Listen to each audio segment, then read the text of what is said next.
আসবো ফিরে আবারও লেখিকা সুরভি আক্তার পর্ব ১৪। তোফায়েল কাবির প্লেটের ওপর হাত রেখে পূর্ণ দৃষ্টিপাত করলেন ছেলের দিকে। নিজের কণ্ঠ ভার করলেন আরও দ্বিগুণ। তার ছেলে যে বেপরোয়া, একবার যখন বলেছে ফিরবে তখন সে ফিরবেই, ওকে আটকাতে পারবে না কেউ। অনেক কথা সিদ্ধান্ত প্রকাশ মনে জমিয়ে রেখেছেন তিনি। সঠিক সুযোগের অভাবে কিছুই বলা হয়ে ওঠেনি। আর এই ছেলে তো কোনোদিন এসবে গুরুত্ব দেবে না, তাও জানা আছে।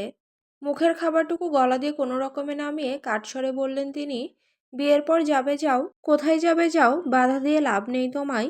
বাধাও দেব না আমি, তবে যাওয়ার আগে জোরপূর্বক চাপিয়ে দেওয়া একটা বিয়ের সম্পর্ককে ভেঙে দিয়ে তবেই যাবে।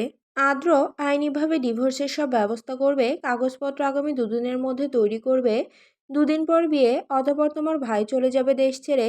যাওয়ার আগে যেন মেঘা মামুনিকে মুক্ত করে দিয়ে যায় সে। যা যা ব্যবস্থা করার সব করবে। বিয়েটা কোনো ছেলে খেলা নয়, ছেলে খেলার বিয়েটা হয়নি। আর না স্বাভাবিকভাবে হয়েছে, স্বাভাবিক নেই এই সম্পর্ক। এই অস্বাভাবিক সম্পর্কের কোনো মূল্য নেই, মূল্যহীন কোনো কিছুতে আটকে থাকবে না মেঘা। ওর লাইফ আছে, ওর মুক্তি নিয়ে ও ওর লাইফ লিড করবে। কোনো ঝামেলা যেন না হয়, সব পেপার তৈরি করার ব্যবস্থা করো। তার কথা শেষ হতে না হতেই কাঁচ ভাঙার বিকট ঝঙ্কার উঠল। রুবিনা কাবির চলকে উঠে চেঁচালেন তৎক্ষণাৎ, রৌদ্র! সবাই ধরপড়িয়ে চকিতে চায় রৌদ্রের দিকে। রৌদ্রের মুখশ্রী গম্ভীর নিরেট, ঝাঁঝালো দৃষ্টি জোড়া, সামনে পানে স্থির। ক্ষুব্ধতা পরিলক্ষিত, সবার দৃষ্টি রৌদ্রের মুখ থেকে হাতে নামল। রাগের তোপে পানির গ্লাসটা বাম হাতের মুঠোয় পিষ্ট করতে গিয়ে অধিক চাপ প্রয়োগের দরুন ঝরঝরিয়ে ভেঙে গেছে ফাঁকা গ্লাসটা। কাচের কুচি কুচি টুকরো ঝরঝর করে আছড়ে পড়ল ডাইনিং টেবিলের ওপর। মুহূর্তে বিন্দু বিন্দু রক্তকণা টুপটুপ করে পড়ল টেবিলের কাচের ওপর। মেঘাও সবার সাথে তাকিয়েছিল। এক বিন্দু রক্ত দেখেই স্যাঁত করে দৃষ্টি সরালো সে। চোখ খিচে হাত মুঠো করে চিবুক নামিয়ে নিল।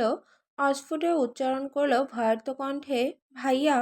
আদ্র সলকে চায় নিজের পাশে। মেঘাকে চোখ খিচে থাকতে দেখে আদেশ করে তরতরে গলায়, মেঘ চোখ খুলবি না একদম, টুকটুকি উপরে যা তোরা। খাওয়ার হলো না কারোরই। খাওয়া ফেলে আদেশ তামিল করে মেঘাকে সাথে করে উপরে উঠল সাফা। রুবিনা কাবির বিচলিত হয়ে পড়লেন ছেলের অবস্থা দেখে। একাধারে রক্ত ঝরছে। শুভ্র খাওয়া ফেলে ফার্স্ট এইড আনতে ছুটল। নিজের শাড়ির আঁচলে ছেলের হাত চেপে ধরলেন রুবিনা কাবির। কান্না রোধ করে ধরা গলায় বললেন, কী সব শুরু করেছেন খেতে বসে? আপনাকে শুধু একটা বিষয় জানতে বলেছিলাম, নিজের ছেলের বিষয়ে জানতে বলেছিলাম। আর আপনি এসব কি বলছেন তখন থেকে? ছেলের থাকা না থাকা নিয়ে কিছু এসে যায় না আপনার। আপনি পড়ে আছেন ডিভোর্স নিয়ে। রৌদ্র যাওয়ার আগে ডিভোর্স দিয়ে যাবে ওই মেয়েটাকে, তার মানে আপনি ছেলেটাকে আটকাবেন না। ছেলের যাওয়ার পথ রোধ না করে ওই মেয়েটার পথ সুগম করে দিতে চাইছেন। উঠে দাঁড়ালেন তোফায়েল কাবির। হ্যাঁ চাইছি, কারণ ও একটা মেয়ে, ওর পরবর্তী জীবন আলাদা হবে। তোমার ছেলের মতো বেখেয়ালি বেপরোয়া হবে না। আর বাকি রইল ছেলের থাকা না থাকা নিয়ে। যেখানে তোমার ছেলের কাছে আমাদের আমাদের কথা, আমাদের মান সম্মান, কোনো কিছুর পরোয়া নেই, গুরুত্ব নেই, সেখানে ওকে আটকানোতে কি গুরুত্ব দেব আমি? 5টা বছর তোমার ছেলে বাইরে কাটিয়েছে। খোঁজ পেয়েছো কোনোদিন? কোনোদিন তোমার ছেলে তোমার খোঁজ নিয়েছে, নাকি নিজের খোঁজ নিয়েছে? বিদেশের মাটিতে কিভাবে জীবনযাপন করেছে জানো তুমি? জিজ্ঞেস করো তো ওকে। সেখানে কিভাবে কাটিয়েছে এতগুলো দিন, এতগুলো বছর। এই লাইফস্টাইল, এভাবে বিন্দাসভাবে লাইফ লিড কিভাবে করেছে ও? কি করেছে ও এতদিন? তিনি থামতেই স্তব্ধতা ছড়িয়ে পড়ল। রুবিনা কাবির ফিকরে উঠলেন, বললেন ভেজা গলায়, রৌদ্র না হয় একটু বেপরোয়া, তাই বলে ও শুধু আমার ছেলে হয়ে গেল, আপনার ছেলে নয়। কই, আপনিও তো খোঁজ নেননি এতদিন। কিভাবে কোন অবস্থায় দিন কাটিয়েছে ও, খোঁজ নিয়েছেন আদৌ? ফোঁস করে তপ্ত শ্বাস ফেললেন তোফায়েল কাবির। সত্যিই কি তিনি খোঁজ নেওয়ার চেষ্টা করেননি? এসব জানেন না রুবিনা কাবির। শুভ্র ফার্স্ট এইড বক্স নিয়ে এক মুহূর্তের ব্যবধানে ফিরে আসলো। বিচলিত হয়ে টেবিলের উপর বক্স রেখে বলল, রুডি হাত দেখেই। রুদ্র না শুনে, পরোয়া না করে হুট করে উঠে দাঁড়ালো। মায়ের আঁচল থেকে নিজের হাত ছাড়িয়ে গটগট পায়ে দ্রুত কদমে উঠে গেল উপরে। রুবিনা কাবির, শুভ্র, তৌসিফ কাবির উভয়ে ডাকলেন, তবে গায়ে লাগালো না রুদ্রর। তোফায়েল কাবিরও দমলেন না। খাওয়া ফেলে বেসিনের দিকে এগোলেন তিনি। বাকিরা নির্বিকারত্ব বজায় রাখলো। এ বিষয়ে কারোরই কিছুই বলার নেই। দুপুরের খাবারটা কারোরই খাওয়া হয়নি শান্তিমতো। এখন বিকেল গড়িয়েছে। বাড়ি সাজাতে লোক এসেছে, ক্লিনিং করা হয়েছে পুরো বাড়ি। মেহমান এসেছেন টুকটাক। শাহিনা কাবিরের বাপের বাড়ি থেকে এসেছেন অনেকে। তবুও বাড়িটা ভর্তি নয়। বিয়েবাড়ির সমগমনের তুলনায় ফাঁকাই বলা চলে। বাদবাকি মেহমান আসলে পরিপূর্ণ হবে, বিয়েবাড়ির সমাগম বাড়বে তখন। ক্লিনিংয়ের লোকেরা চলে যেতেই মেঘা নিচে নামলো। ড্রয়িং রুমে অনেকে উপস্থিত, প্রায় সব মুখ মেঘার চেনা। এই 5 বছর এই বাড়িতে থাকার দরুন অনেকবার এই মুখগুলোকে দেখেছে সে। টুকটুকির নানু বাড়ির সবাই এসেছে। মেঘা নিচে নামতেই সবাই চকিতে তাকালো ওর দিকে। টুকটুকির মামি আন্তারা বেগম মেঘাকে দেখে স্বভাবসুলভ হাসলেন। খাতির দেখিয়ে নিজে থেকে বললেন, আরে মেঘা, ভালো আছো? হাসার চেষ্টা করে মেঘা, উত্তর করে নরম বিনয়ী কণ্ঠে, জি মামি, আপনারা? এই তো আসি, ভালো না থাকলে বিয়ের 2 দিন আগে আসতে পারি। এবার মুখ খুলে বসলেন ভদ্রমহিলা। শাহিনা কাবির, রুবিনা কাবির ডাইনিংয়ের কাছে। আন্তারা বেগম গলা বাড়িয়ে বললেন, আগপিস না ভেবেই, শুনেছি রৌদ্র এসেছে, কোথায় ও? এসেছে থেকে তো দেখলাম না। স্বাভাবিক প্রশ্ন ধরে উত্তর করলেন রুবিনা কাবির, ও বেরিয়েছে একটু। তা মেঘা, এতগুলো বছর পর রৌদ্রকে দেখে কেমন লাগছে? সেই তো তোমাকে বিয়ে করেই পাড়ি জমিয়েছিল ওই ছেলে। 5 বছর পেরোলো বোধ হয়। এত বছর শ্বশুর শাশুড়ির অধীনে ছিলে, এখন তো স্বামী এসেছে। সম্পর্কটা কি এগোবে এবার? তোমাদের মাঝে সব ঠিকঠাক তো? শাহিনা কাবির মেঘাকে এক পলক দেখে আন্তারা বেগমকে আটকালেন আরো কিছু বলার আগেই। আহ ভাবি, কি বলছো বলো তো? এখন কি এসব কথা বলার সময়? মেঘা, কি হয়েছে, নিচে নামলি কেন? কিছু প্রয়োজন? মেঘা মলিন মুখে এগোয় সব উপেক্ষা করে শাহিনা কাবিরের কাছ ঘেঁষে কণ্ঠ খাদে নামিয়ে ভেজা গলায় বলে, আমার চেইনটা খুঁজে পাওয়া যায়নি মনি। ক্লিনাররা তো চলে গেছে, পায়নি তারাও। শাহিনা কাবির মেঘার মুখের ওপর আলতো হাত ছুঁয়ে বললেন, এখনো এটা নিয়ে মন খারাপ করে বসে আছিস? তার মানে খুঁজে পাওয়া যায়নি? যায়নি, তবে যাবে না তা তো নয়। কোথায় ফেলেছিস কে জানে, এতদিন হারালি না, এখন হঠাৎ হারালো তো হারালো, আর খুঁজে পাওয়া যাচ্ছে না। এখন এই বিয়ের হাঙ্গামায় কোথায় খুঁজবো বল? পুরো বাড়ি তো দেখা হয়েছে, পাওয়া যায়নি। তুই এটা নিয়ে মন খারাপ করে বসে আছিস, এখন কি করব আমি? মেঘা মলিন হাসলো, বলল বিষণ্ণ হয়ে, কিছু করতে হবে না মনি, আর খুঁজতে হবে না। পাশ থেকে রুবিনা কাবির শক্ত কণ্ঠে বললেন, ওকে বলে দেওয়া পা, আদ্রের বাবা নতুন একটা চেন গড়াতে দিয়েছেন ওর জন্য। আমাদের বাড়িতে যেহেতু হারিয়েছে, দায় তো আমাদেরই। একটা চেইনই তো হারিয়েছে, এই নিয়ে অত মুখ কালো করে থাকার কি আছে? একটা চেইনই ছিল মামনি, ওই একটাই ছিল আমার মায়ের স্মৃতি। মাকে তো পাইনি, তার স্মৃতি পেয়েছিলাম। ওটাও নেই এখন। জানো, আমার কাছে কিছুই থাকে না কখনো, সব শুধু হারাই। হারানোর শূন্যতায় একটু তো খারাপ লাগবেই। আর কি যেন বললে, বাবা চেন গড়াতে দিয়েছে? কেন, আমার জন্য? ওসব আমার লাগবে না। একটা শূন্যতা আরেকটাই পূর্ণ হয় না মামনি। তোমরা কাজ করো, আমার জিনিস নিয়ে আর ভাবতে হবে না তোমাদের। মেঘা পিছু ফিরে সিঁড়ির দিকে পা বাড়ালো। দূরে যেতেই ধমকানোর মতো করে রুবিনা কাবিরের উদ্দেশ্যে চাপা স্বরে বললেন শাহিনা কাবির, তুই সব সময় মেয়েটার সাথে এমন কড়া গলায় কথা বলিস কেন, হ্যাঁ? কণ্ঠ নরম হয় না? জানিসই তো ওই চেনটা ওর মায়ের শেষ স্মৃতি ছিল। মায়া লাগে না ওই এতিম মেয়েটাকে দেখলে? মায়া লাগে দেখে এতগুলো বছর ও এ বাড়িতে পড়ে আছে আপা। মায়া না থাকলে জায়গা হতো না এ বাড়িতে। ও এমনি এমনি পড়ে নেই, পড়ে থাকার মূল্য দিয়ে তবেই পড়ে আছে। বিনামূল্যে জায়গা দিসনি ওকে, তোর ছেলের বউ হওয়ারও কোনো সুবিধা দিসনি। আর না ও কোনো সুযোগ নিয়েছে। সবসময় এভাবে ছোট করে কথা বলবি না ওর সাথে। সন্ধ্যায় ছাদে উঠেছে মেঘা, সাফা আর সাফার মামাতো বোন সাবা। সাবার বয়স হবে 17, এবার ইন্টার ফার্স্ট ইয়ারে পড়ছে। সামনে ফাইনাল পরীক্ষা, পরীক্ষা ফেলে বিয়ে খেতে এসেছে ও। শুভ্রের বিয়ের জন্য মেঘা আর সাফা কত শখ করে নাচ তুলেছিল। এখন মেঘা মিয়মানে সবটা ঘোলাটে হয়ে গেছে। তার উপর সাফার পা ভাঙা, পুরোপুরি ঠিক হয়নি এখনো। এই পায়ে ধেই ধেই করে নাচতে পারবে না সে। মেঘাকে ছাড়া একা একা উৎসাহ পাচ্ছে না। মেঘা বিমর্ষ হয়ে গুটিয়ে আছে। এতদিনের সব প্ল্যান, আশা, আকাঙ্ক্ষায় বালি চাপা পড়েছে।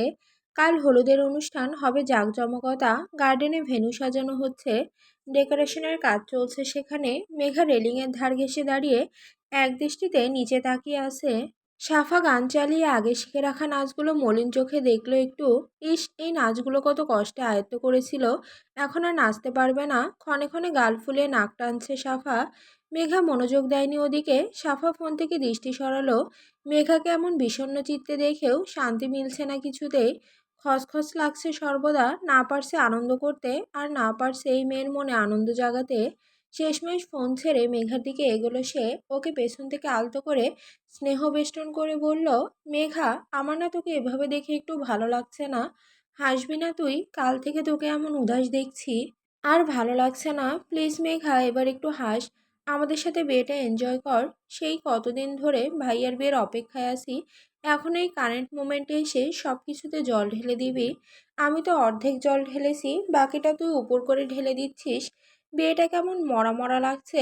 একটু তরতাজা এনজয় না হলে চলে? তুই এনজয় কর। তোকে ছাড়া ভালো লাগছে না, কান্না পাচ্ছে আমার, বিশ্বাস কর। এই মেঘা, এবার একটু নর্মাল হ মা আমার। আমার পা ঠিক থাকলে তোকে এতক্ষণে নাচিয়ে ছাড়তাম, কিন্তু আমি তো ঠিক নেই। নিজে নাচতে পারবো না, তোকে কি করে নাচাবো? সাফা মৃদু হাসলো, চট করে হেসে সাফা বলল, এই তো তুই হাসলে আদ্র ভাইয়া যেন কি বলে। উম একদম আমার মেঘ বুড়ি। চল আদ্র ভাইয়ার মেঘ বুড়ি, এবার নাচের স্টেপগুলো শেষবারের মতো মিলিয়ে নে। কালকে পারফর্ম করতে হবে তো। তুই নাচবি? পায়ের অবস্থা তো ভালো হয়নি এখনো, পারফর্ম করতে পারবি? আমি বা তুই তো আসিস, আমি একা। আচ্ছা আদ্র ভাইয়া কোথায়? বেরিয়েছে বোধহয়। মেইল পার্টনার লাগবে বুঝলি, তুইও তো নেই, ভাইয়াকে নাচাবো কাল। সাফা চোখ বড় করে চমকে বলল, ভাইয়া? আর নাচ? হয়েছে, এসব চিন্তা বাদ দে। শুধুমাত্র বাড়ির ছেলে হলে আলাদা ব্যাপার ছিল, কিন্তু প্রফেসর আদ্রিয়ান কাবির আদ্র, সে কিনা নাচবে? হুম। সিরিয়াসলি ভাইয়াকে চিনিস না? ওই মহাশয়ের রূপ এক একবার এক এক রকম। তবে নাচনী রূপ তার ডিকশনারিতে আছে বলে মনে হয় না আমার। ভাইয়ার কথা স্যার, হুম, ছাড়বো না। ভাইয়াকে নাচিয়ে তবেই ছাড়বো। Are you sure? 100%? বাজি লাগাবি? চল বাজি লাগাই। আচ্ছা আদ্র ভাইয়াকে যদি নাচাতে পারি, তাহলে আগামী 1 সপ্তাহ তুই চকলেট শোও দেখতে পারবি না। ওকে, আর যদি হেরে যাস, তাহলে আগামী 1 সপ্তাহ আমাকে আনলিমিটেড চকলেট খাওয়াতে হবে। আনলিমিটেড মানে আনলিমিটেড। যত খুশি তত, বাধাও দিতে পারবি না বলে রাখলাম। ওকে ডান। সাবা সাক্ষী। রাতটুকু পেরিয়েছে কোনো রকমে। এ রাতে রৌদ্র বাড়ি ফেরেনি, সেই দুপুরের পর ঘর থেকে নেমে বেরিয়ে গেছে, আর ফেরেনি। ফোন বন্ধ, খোঁজ পাওয়া যায়নি। বিয়ে বাড়িতে ছেলেকে নিয়ে মন খুলে হুতাশ করতেও পারছেন না রুবিনা কাবির। তিনি ব্যতীত কেউই তেমন চিন্তায় নেই, কেননা রৌদ্রকে সবার চেনা। ও ছেলে আগেও বাড়িতে থাকতোই বা করাত। এক রাত বাড়িতে কাটালেও সপ্তাহের বাকি 6টা রাত থাকতো বাইরে। এই বেঘরে বেপরোয়া ছেলেকে নিয়ে যত চিন্তা, সব রুবিনা কাবিরের। মা তো, মায়ের মনে সর্বদা খসখসানি রয়েই যায়। আজ এই দিনটাই সকলের ব্যস্ততা, শত পেরেশানি আজ। ছোটাছুটি শুরু হয়েছে এদিক ওদিক। বিকেলের দিকে কিছু ঝামেলা চুকিয়ে ফ্রেশ হয়ে নিল আদ্র। নিচে নেমে রুবিনা কাবিরকে খুঁজে পাওয়া গেল না। তাকে খুঁজতে খুঁজতে ঘরে উঠল আবার। বাবা মায়ের দরজায় টোকা মেরে ঘরে ঢুকলো। আলমারি থেকে কাপড় বের করছেন রুবিনা কাবির। মুখ কালো তার। আদ্র এগিয়ে বলল, আম্মু তুমি রুমে, আর আমি তোমাকে খুঁজে বেড়াচ্ছি। ঝাই করে বললেন রুবিনা কাবির, কি দরকার আমার সাথে? আম্মুর কণ্ঠ তিরিক্ষি দেখে কপাল কুঁচকায় আদ্র। শুধুই কারণ। কি হয়েছে আম্মু? কি আবার হবে, এ বাড়িতে আমি তো আলাদা, আমার চিন্তাধারা আলাদা। কারো যাকে নিয়ে কোনো চিন্তা নেই, মাথা ব্যথা নেই, তাকে ঘিরে আমার সব চিন্তা। কাল থেকে যে রৌদ্র বাড়ি ফেরেনি, এ বাড়ির কারোর খেয়াল আছে? বিয়েতে মজেছে সকলে, আমার ছেলেটা বাড়িতে নেই, ফোন বন্ধ। কোথায় আছে না আছে কারো জানার বিন্দুমাত্র চেষ্টা নেই। কোনো চিন্তা নেই আমার ছেলেকে নিয়ে। আমি তো মা, সবার মতো কই হতে পারলাম আমি? ঠিকই তো, ওর চিন্তা কুরে কুরে খাচ্ছে আমায়। আদ্র দীর্ঘশ্বাস ফেলে। এটাই ধারণা ছিল ওর, এজন্যই পরিস্থিতি বোঝার তাগিদে রুবিনা কাবিরকে খুঁজেছিল সে। আদ্র এগিয়ে এসে আম্মুকে টেনে খাটে বসালো, নিজে বসলো সামনাসামনি।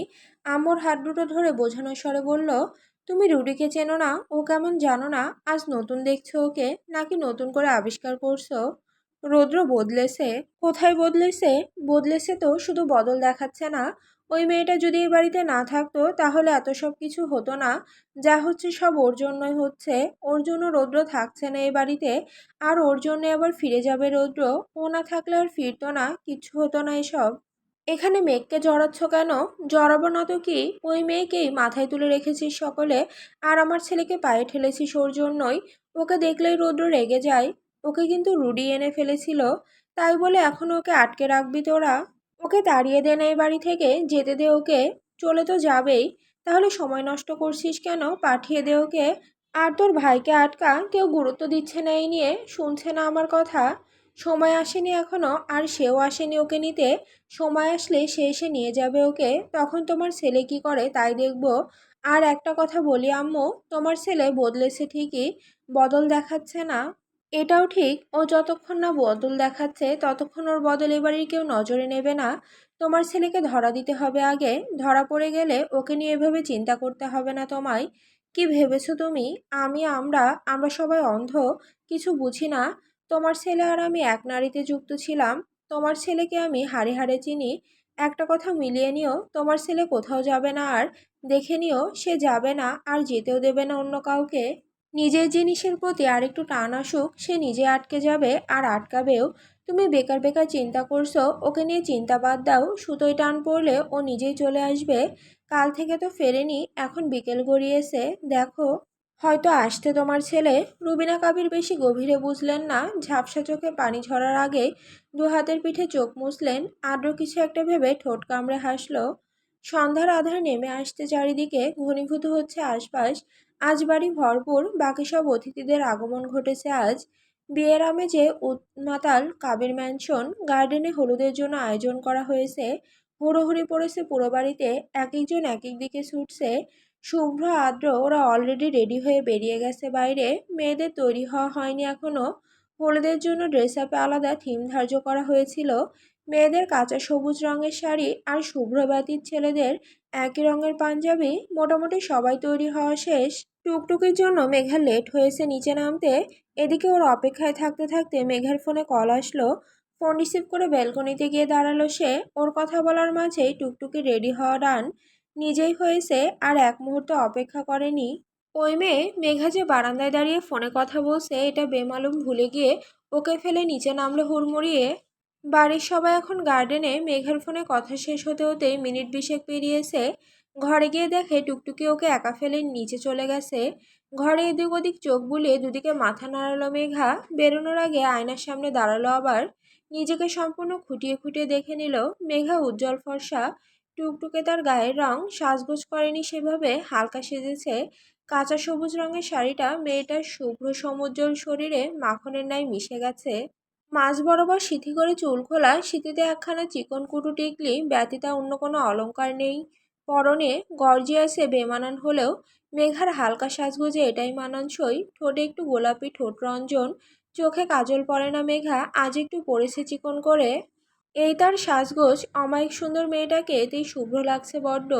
একেবারে অনিত্য সুন্দর, কাঞ্চনপ্রভা, অপরূপা। মেঘা নিজেকে দেখে মুচকি হাসল। পর মুহূর্তে কপালে সূক্ষ্ম ভাঁজ ফেলল। খোলা চুলে মানাচ্ছে না বোধ হয়। সম্পূর্ণ শরীর তো চুল দিয়ে ঢেকে গেছে। হাঁটু ছাড়িয়ে ঢেউ খাচ্ছে দীঘল কেশগুচ্ছ। মেঘা কি একটা ভেবে চুলগুলো পেঁচিয়ে নিল, বাঁধলো একটা আলগা খোপা। মুক্তকেশীর আলগা খোপাটা আলগোছে স্থান পেল গলদেশের নিকট। একটা কাঁটা আটকালো খোপাটায়। আলগা খোপার বাঁধন চিরে একটু আধটু খুচরো চুল নেমেছে কপালের পাশ গলিয়ে গ্রীবা নিড়ে। এবার ঠিক লাগছে। গরমে ওভাবে চুল খুলে রাখাটা দায় হয়ে পড়বে। মেঘা শেষবার পরিমার্জিত হয়ে নিজেকে দেখল। অতপর তড়িঘড়ি করে বেরোলো বাইরে। সিঁড়ির দিকে এগোনোর পথে করিডোরের শেষ প্রান্তে মুখোমুখি রুডভিক কাবির রৌদ্র। রৌদ্র উঠছিল উপরে। কালকের পর এই এখন বাড়ি ফিরল। অবস্থা কালকের নাই, শরীরটা খানিক এলোমেলো, অগোছালো চুল, মুখ শুকনো। মেঘার সাথে শুরুতেই চোখাচোখি হলো তার। সেকেন্ড কয়েক মেঘা মূর্ত রাখলো দৃষ্টি। পরক্ষণে দৃষ্টি নামালো, তবে রৌদ্রের মাঝে ক্ষণিকের পরিবর্তনও দেখা গেল না। আর না পলক পড়ল আখিদয়ে। হিম দৃষ্টিতে তাকিয়ে রইল সে। দেখে মনে হয় অনুভূতিহীন হয়ে তাকিয়ে আছে, তবে তা বোধ হয় নয়। আকুল অনুভূতিতে তাকিয়ে আছে একজোড়া স্তব্ধ দৃষ্টি। মেঘা নীরবে পাশ কাটিয়ে পা এগোতে গেলে রৌদ্র ডাকল, খানিক। এই শোন। মেঘা দাঁড়ায়, ফিরে চাই লোকটার দিকে। রৌদ্রের চাহনিতে পরিবর্তন নেই। ঘাড় বাঁকিয়ে আবার তাকায় মেঘার দিকে। চেয়ে থেকে সময় পার করে বলে, শাড়ি পরতে কে বলেছে তোকে? মুখ কুঁচকে উত্তর করলো মেঘা। কে আবার বলবে ইচ্ছে হয়েছে তাই পরেছি। যা ইচ্ছে তাই করবি? করব। রৌদ্র বোধহয় রাগলো না। মুখে মুখে তর্ক করার জন্য এতক্ষণে রেগে যাওয়ার কথা। তবে হিতে বিপরীত শীতল চোখে চেয়ে এক পা এগোলো মেঘার দিকে। হাত বাড়িয়ে টান মেরে খোপার কাঁটাটা খুলে দিল। ঝরঝরে করে মেঘকন্যার মেঘবরণ চুলগুলো এলোমেলো হয়ে ছাড়িয়ে পড়ল ছিপছিপে শরীরে দোল খেয়ে। মেঘা অগত্যা বিরক্ত হলো। চোখ কুঁচকে তাকালো। ধীরেস্বরে বলল রৌদ্র, ইটস মাই চয়েস, যা এখন। শুভ্রর গালে মুখে হলুদ ছোঁয়ানো হয়েছে আলতো করে। স্টেজে বসে আছে সে।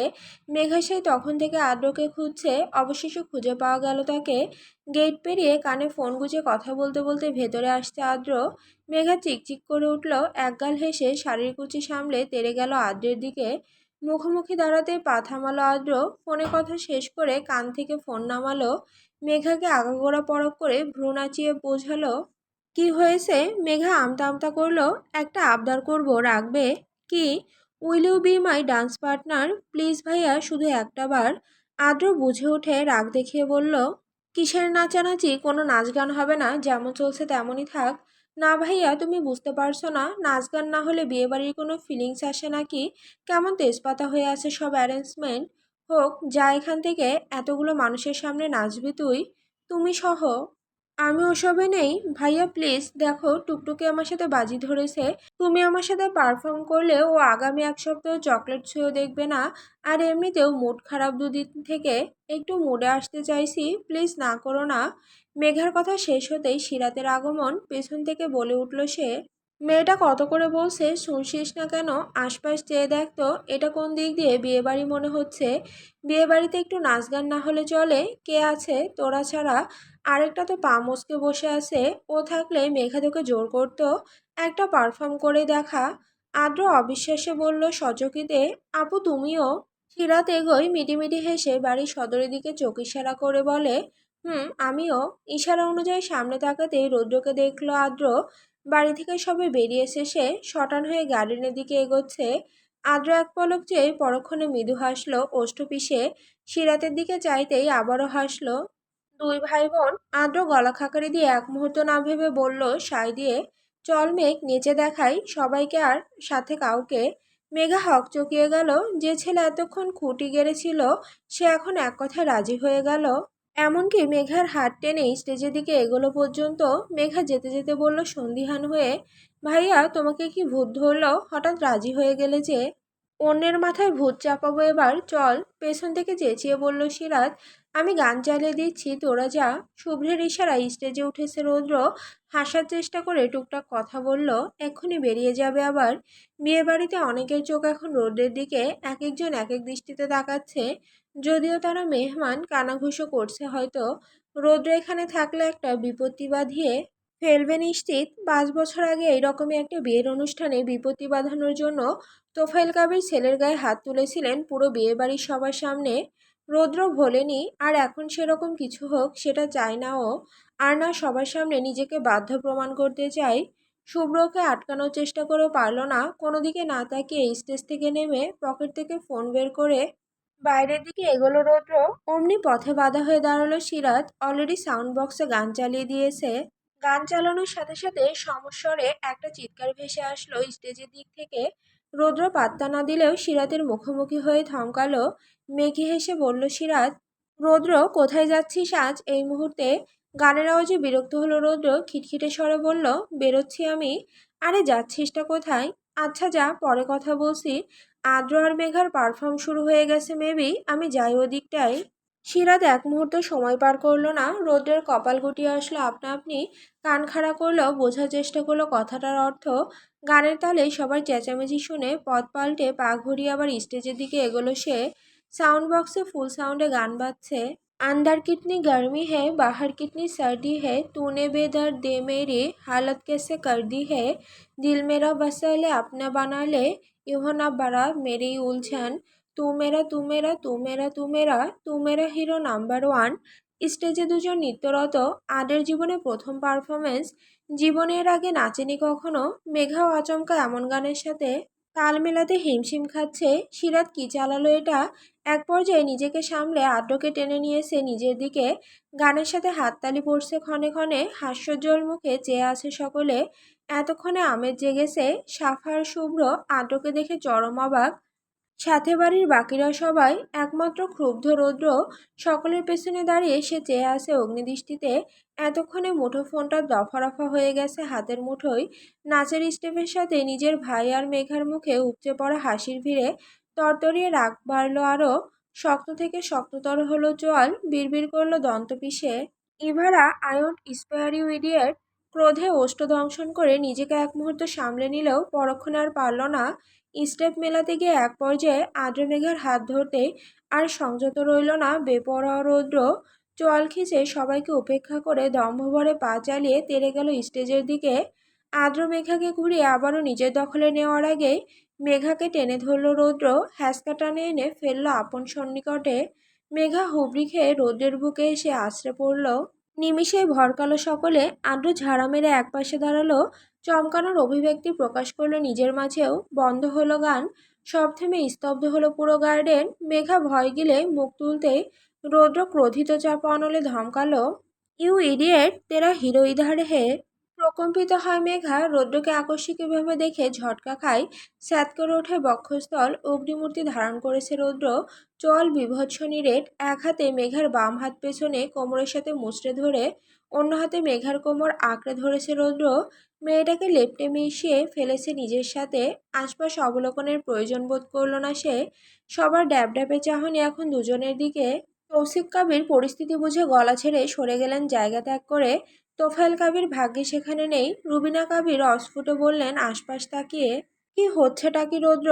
রৌদ্র শুনেও শুনল না। মাথা ঝুঁকিয়ে দৃষ্টি গেড়ে রইল মেঘার দিকে। আগ্নেয়গিরি ন্যায় প্রজ্বলিত দৃষ্টি তার। মেঘা ইঞ্চি পরিমাণ নড়তে পারছে না পিষ্ট হয়ে। ছটফট করতে পারল না সে। ফণাবিহীন ফোঁস করে উঠল শুধু। রৌদ্র ওর দিকে তাকিয়ে এক মুহূর্ত পর সবাইকে অধিক তাজ্জব বানিয়ে হুঙ্কার ছাড়ল, গান থামলো কেন? বাজাও। স্তম্ভিত হলো সকলে। অবিশ্বাসে বৃহৎ নয়নে চাইল। একাধিক দৃষ্টি আর্দ্র ওষ্ঠপিষে নেমে আসলো স্টেজ হতে। প্ল্যান মোতাবেক গার্ডেনের উজ্জ্বল কিছু লাইট নিমিষেই নিভে গেল দপ করে। ঝিরিঝিরি একটা ঝাড়বাতির ন্যায় রং বেরঙের ফেরি লাইট জ্বলে উঠল। সব আলো নিভতেই উজ্জ্বল থেকে রঙিন হলো চারপাশ। অস্পষ্ট হয়ে এলো পুরো গার্ডেন। রৌদ্র যেভাবে শক্ত করে মেঘার কোমর জড়িয়ে নিয়েছিল, সেই অবস্থার পরিবর্তন আনলো একটু। হাত আলগা করে আলতো করে কোমর পেঁচিয়ে নিল ডান হাতে। তিরতির করে কেঁপে উঠল মেঘা। এবার নড়ে চড়ে উঠল। ছটফট করলো দৃষ্টিতে দৃষ্টি রেখেই। কি আজব, চোখ সরাতে পারছে না কেন?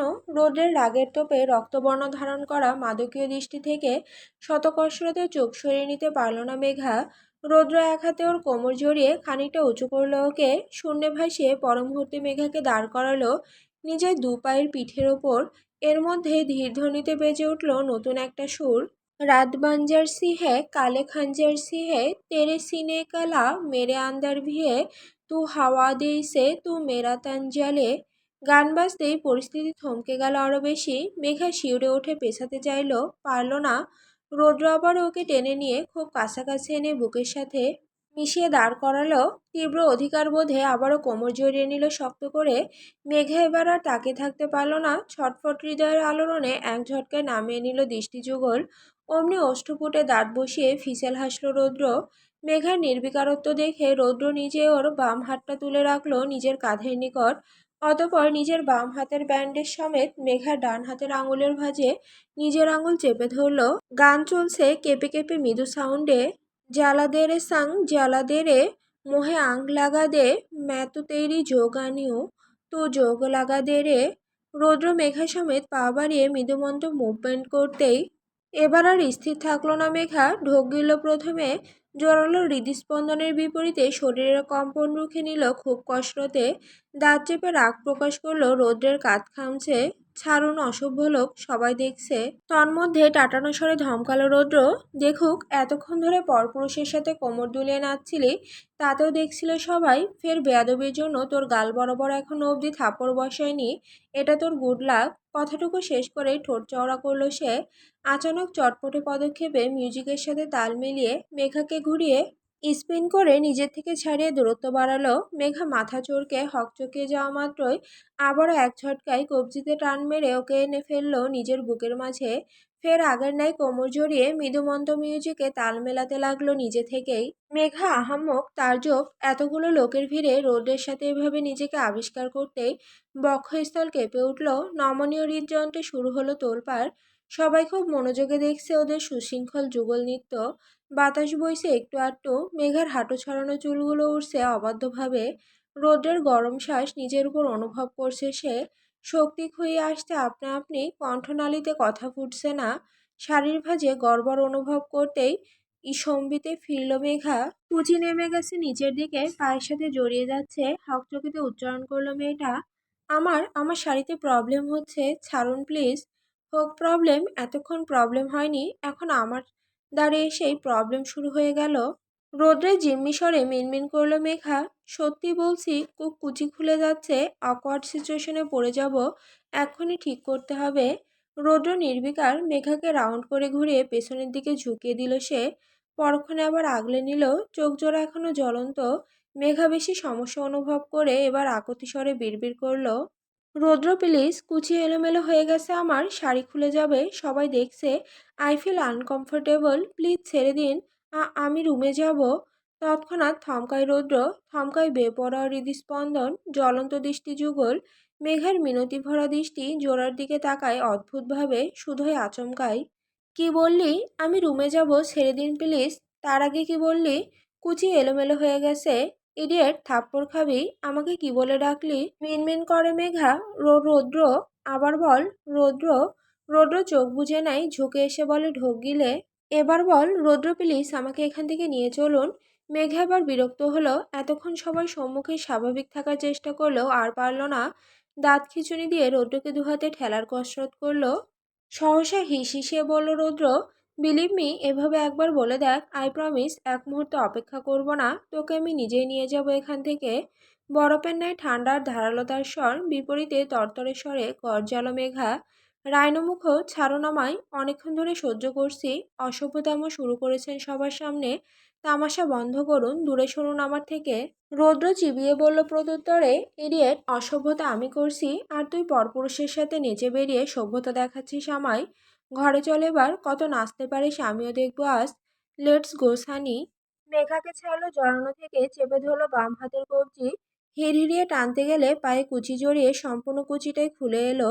ধক করে উঠল মেঘা, দ্রুত অন্য হাতে কুচির মাথা চেপে ধরলো উদরের সাথে। বাম হাত ছাড়াতে ঝটকা মারল, ভরকানো গলায় তেতে উঠল এবেলায়। Are you mad? ছাড়ুন আমায়, সহজ কথা বোঝেন না কেন আপনি? পরিস্থিতি আচমকা বদলে যেতে গান থামলো আবার। আলোগুলো জ্বলে উঠল পুনরায়, হকচকিয়ে গেল সকলে। রৌদ্র পিছু ফিরে তাকাতেই মেঘের অবস্থা বুঝতে বাকি রইল না।